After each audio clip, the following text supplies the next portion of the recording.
Hello and नमस्कार। मेरा नाम है चेतन चौधरी। जैसा कि आप जानते हैं, कल हमने फर्स्ट वीडियो डाली थी इस चैनल पे, जिसमें हमने डिस्कस किया था सिलेबस। आपका जो भी एग्जाम्स आने वाले हैं नेक्स्ट 2-3 मंथ्स में, उसमें KVS और DSSS भी प्रमुख एग्जाम्स हैं। बाकी स्टेट्स भी अपने अपने स्टेट्स में एग्जाम निकालेंगे, लेकिन ये जो 2 एग्जाम्स होने वाले हैं ये सबसे पहले होने वाले हैं। और जैसा कि मैंने बताया था कि ये जो सिलेबस है ये काफ़ी डिटेल्ड है, और DSSB के सिलेबस को ध्यान में रखते हुए ये सिलेबस बनाया गया है, और ये मदद करने वाला है आपके KVS एग्जाम में, क्योंकि KVS ने अभी तक सिलेबस डिसाइड नहीं किया। और KVS के एग्जाम लेने का पैटर्न ऐसा है कि वो 1-1.5 महीने के अंदर, नोटिफिकेशन निकालने के 1-1.5 महीने के अंदर एग्जाम ले लेता है। तो अभी काफ़ी दिशाहीन वाली स्थिति हो रही है, क्योंकि हमारे सामने सिलेबस नहीं है। तो ये एक सिलेबस है जिसमें एक टॉपिक के आपको कवर किया गया है, जिसमें आपको ये सिलेबस काफ़ी डिटेल्ड में आपको देखने को मिलेगा। जो मैंने आपको बताया था कल, ये पूरा सिलेबस आपको ये प्लेलिस्ट के थ्रू मैं कराने वाला हूँ। प्लेलिस्ट बनाऊंगा 10, 15, 20 मिनट की एक एक जिसके थ्रू आप जब पीक पॉइंट पे होते हैं तैयारी के, तो आपको बहुत हेल्पफुल होते हैं ये वीडियोस। तो मैंने बताया था आपको ये सिलेबस कैसे प्राप्त करना है। आपको व्हाट्सएप पेज ज्वाइन करना है। WhatsApp page. अब यहाँ पे एक समस्या आ रही है कि कुछ लोग प्राइवेसी के चक्कर में ये ज्वाइन नहीं करते हैं। तो देखिए, 2 चीज़ होती है, एक व्हाट्सएप पेज होता है, एक होता है ग्रुप। तो आपको ग्रुप ज्वाइन नहीं करना है। ग्रुप में आपके नंबर्स विजिबल होते हैं। व्हाट्सएप पेज में आपका अगर कोई भी नंबर विजिबल नहीं होता है, तो आप प्राइवेसी को लेकर बिल्कुल निश्चिंत रह के ये ज्वाइन कर सकते हैं। तो मैं आज भी ये लिंक डिस्क्रिप्शन में आपको देने वाला हूँ व्हाट्सएप पेज की, जहाँ पे आप यहाँ ज्वाइन कर सकते हैं और इस सिलेबस को, डिटेल्ड सिलेबस को ले सकते हैं। तो आइए चर्चा करते हैं सिलेबस के ऊपर। पहला जो हमारा टॉपिक है सिलेबस में, definition of impairment, disability and handicap. तो इसके ऊपर हम चर्चा करेंगे, concept and definition of impairment, disability and handicap. तो देखिए, जब कोई भी आपके सामने परिभाषाएं होती हैं, डेफिनेशन होते हैं, तो ऐसा नहीं है कि डेफिनेशन को ऐसे ही ओरली किसी ने बोल दिया और उसी को लेके हम ये मान के चलें कि ये डेफिनेशन ही एग्जाम में आ सकती है। कभी कभी एक तरीके से आपके स्टेटमेंट भी आ जाते हैं कि ये स्टेटमेंट किसने दिया था, ये स्टेटमेंट किसने दिया था। तो उसी को लेके हम जो वैधानिक एक डेफिनेशन है इन तीनों की, इम्पेयरमेंट, डिसेबिलिटी एंड हैंडीकैप। आप जानते हैं ये टॉपिक ऐसा है जिसको क्षति, अयोग्यता एवं विकलांगता कहते हैं। हैंडीकैप कहते थे पहले। अब तो ये टॉपिक ऐसा है, इसमें बहुत ज़्यादा कन्फ्यूजन रहता है कि तीनों में अंतर हम नहीं समझ पाते हैं क्या अंतर है। तो उसी अंतर के बारे में आज हम चर्चा करने वाले हैं। तो आपको 2 चीज़ें याद रखनी, ICIDH मॉडल, ठीक है। आपको पता ही है वर्ल्ड हेल्थ ऑर्गेनाइजेशन किसको कहते हैं, WHO को कहते हैं। ICIDH मॉडल 1980 में WHO ने दिया था, और फिर उसी का रूपांतरित रूप यानी कि लेटेस्ट जो वर्जन दिया था वो ICF मॉडल के रूप में 2001 में दिया था। तो वर्ल्ड हेल्थ ऑर्गेनाइजेशन ने डिफाइन किया है इम्पेयरमेंट किसे कहते हैं, डिसेबिलिटी किसे कहते हैं और हैंडीकैप किसे कहते हैं। तो इसके बारे में हम चर्चा करेंगे। ICIDH मॉडल का पूर्ण नाम है international classification of impairment, disability and handicap. तो इसके बारे में जब हम चर्चा करेंगे तो हम जानेंगे कि आपका जो तीनों होते हैं, इम्पेयरमेंट और डिसेबिलिटी और हैंडीकैप, इनमें अंतर मेनली क्या होता है, ठीक है ना। तो देखिए, इम्पेयरमेंट के बारे में पढ़ें, एनी लॉस और एबनॉर्मेलिटी इन स्ट्रक्चर और function of a body part और मेंटल एबिलिटी। यहाँ पे एक चीज आप याद रखिए, यहाँ पे क्लियर लिखा हुआ है बॉडी पार्ट और मेंटल एबिलिटी। यानी कि जब हम चर्चा करते हैं इम्पेयरमेंट की, यानी कि हानि की, यानी कि क्षति की, तो उससे मतलब होता है हमारा केवल किसी बॉडी पार्ट का न होना या फिर मेंटल एबिलिटी का न होना। जैसे कि आपका विजन लॉस हो गया, ठीक है। इम्पेयरमेंट मतलब कि नुकसान, विजन में लॉस, पूर्णतः विजन को लॉस्ट नहीं कहेंगे, लेकिन अगर नुकसान भी होता है तो वो इम्पेयरमेंट में आता है, ठीक है। Inability to move a hand और लेग, ठीक है। तो ये पूरी तरीके से आपका निर्भर रहा अंगों के आधार पे, ठीक है। तो हिंदी में हम पढ़ लेते हैं, शरीर की किसी अंग प्रणाली या मानसिक कार्य में कोई कमी या असमानता, जैसे कि उदाहरण दृष्टि में कमी, हाथ या पैर का न चल पाना, ठीक है जी। अब हमने क्या किया कि इम्पेयरमेंट को समझा। इम्पेयरमेंट से हमने समझा कि यहाँ पे बात की है केवल बॉडी पार्ट और मेंटल एबिलिटी की, ठीक है। आगे चलते हैं, डिसेबिलिटी के बारे में पढ़ते हैं। तो डिसेबिलिटी में जो परिभाषा दी गई है कि limitation in performing activities due to the impairment.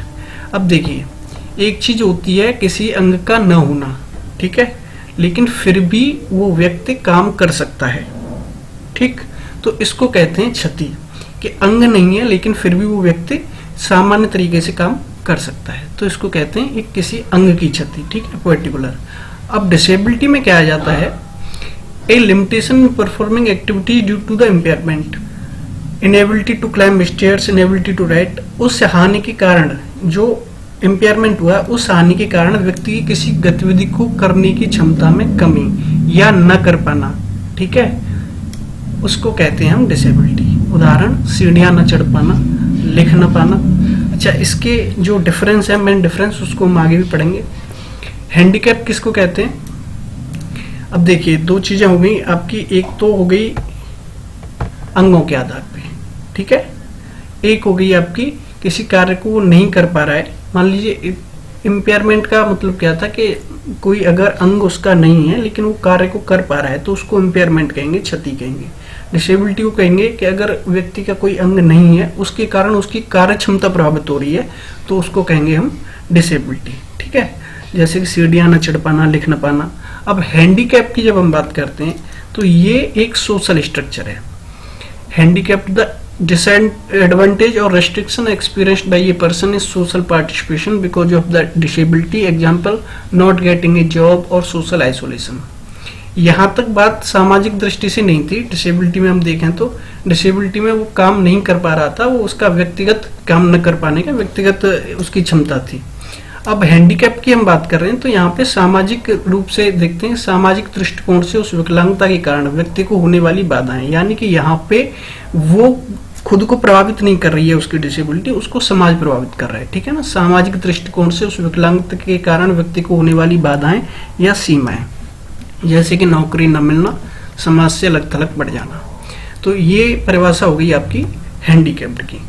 अच्छा, अभी एक एग्जाम्पल के थ्रू समझते हैं। If a person loses A leg, तो ये आपका होता है इम्पेयरमेंट और ये होता है ऑर्गन लेवल पे, ठीक है, अंगों के आधार पे। If a person loses A leg, मान लीजिए किसी व्यक्ति की जो है टांग नहीं है, तो ये किस लेवल पे हुआ? ऑर्गन लेवल पे। अब इसको हम कहेंगे इम्पेयरमेंट, यानी कि उसकी क्षति है किसी अंग की, ठीक है। अब दे कैन नॉट रन, अब ये उसकी एबिलिटी है या डिसेबिलिटी है? मान लीजिए अगर उसकी एबिलिटी इम्पेयरमेंट ऑर्गन लेवल पे होने के बाद भी उसके अंदर ये एबिलिटी है कि वो दौड़ सकता है, तो इसको तो कहेंगे हम इम्पेयरमेंट। लेकिन अब उसका अंग उसको इतना प्रभावित कर रहा है कि वो रन नहीं कर पा रहा है, ठीक है, तो ये पर्सनल लेवल पे हो गया, ठीक है। And they are not allowed to participate in sports competition, handicap या सोशल लेवल। तो मैंने कहा कि ये सामाजिक रूप से अगर उसको पिछड़ेपन का शिकार होना पड़ता है तो उसको कहते हैं हम विकलांगता, ठीक है ना। तो जब सामाजिक रूप से हम बात करते हैं तो उसको हम विकलांगता कहते हैं, जिसका नया नाम हम दिव्यांगता भी कह देते हैं। नेक्स्ट चलते हैं, international classification of functioning disability and health. तो दूसरा जो मैंने बताया आपको कि एक ICIDH मॉडल था जो कब आया था आपका 1980 में। दूसरा आया आपका ICF मॉडल, इसकी फुल फॉर्म आप याद कर लीजिए, international classification of functioning disability and health. Full form के साथ आप ये भी याद कर लीजिए कि कब आया, 2001 में, ठीक है जी। तो जब ये आया तो इसमें बताया गया कि ICF मॉडल यह समझाने का प्रयास करता है कि व्यक्ति की स्वास्थ्य स्थिति जैसे बीमारी, चोट आदि उसके शारीरिक, मानसिक और सामाजिक जीवन पर कैसे असर डालती है। तो अभी तक ICIDH मॉडल था, उसमें जो व्यक्ति की जो कार्य करने की क्षमता है या फिर उसके अंगों के आधार पर उसको डिफाइन किया गया था। लेकिन यहाँ पर बात सामाजिक स्तर पर आती है कि ICF मॉडल यह समझाने का प्रयास करता है कि व्यक्ति की स्वास्थ्य स्थिति, जैसे उसको मान लीजिए कोई बीमारी है, चोट है आदि है, उसके शारीरिक, मानसिक और सामाजिक जीवन पर कैसे असर डालती है।